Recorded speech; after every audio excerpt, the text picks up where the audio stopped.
savoir quelle est ton approche par rapport à l'addiction.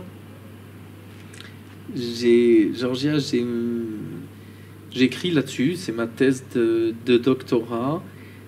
Et vraiment, j'ai lu beaucoup au niveau de la littérature de ce qui se passait dans les addictions, mais le modèle était toujours une défaillance, un déficit. Et ce modèle-là, moi, me convenait pas, parce que ça voulait dire s'il y avait une défaillance, il fallait réparer, il fallait ajouter quelque chose, ils avaient un problème, ils avaient trop de quelque chose. Et tout le travail que j'ai proposé, c'était de mettre en évidence chez ces patients-là, et là on rejoint la conception de la maladie et de la souffrance, de la pathologie pour moi. Ce que j'ai mis en évidence, c'est que les patients addicts, en fin de compte, utilisent un mécanisme qu'on pourrait appeler de défense en psychanalyse, mais on pourrait l'appeler aussi un moyen, une solution, une stratégie de protection. Et leur stratégie de protection, c'est s'anesthésier.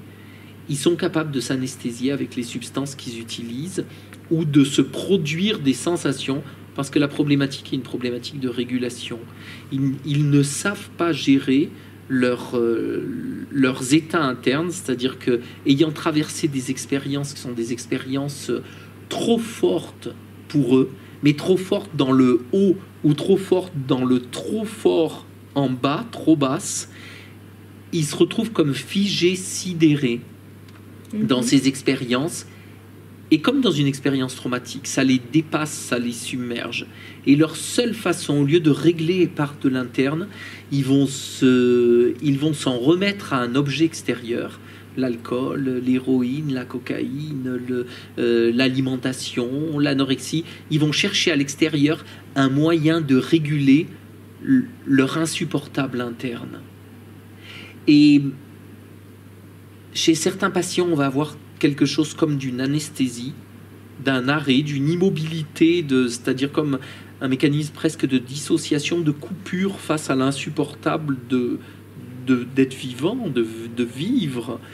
Et quand ils prennent des substances, ça fait ça aussi. Sur l'addiction à l'alcool, j'ai mis en évidence comment, à travers le produit, ils pouvaient venir s'anesthésier.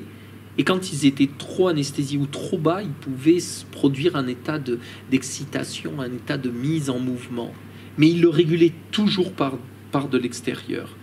Et à ce moment-là, le travail avec eux, c'est de leur apprendre à venir faire ce travail de régulation, mais avec de l'interne. Comment ils peuvent s'auto-exciter quand ils descendent trop bas et qu'ils sombrent, et comment ils peuvent se désexciter quand ils vont trop haut.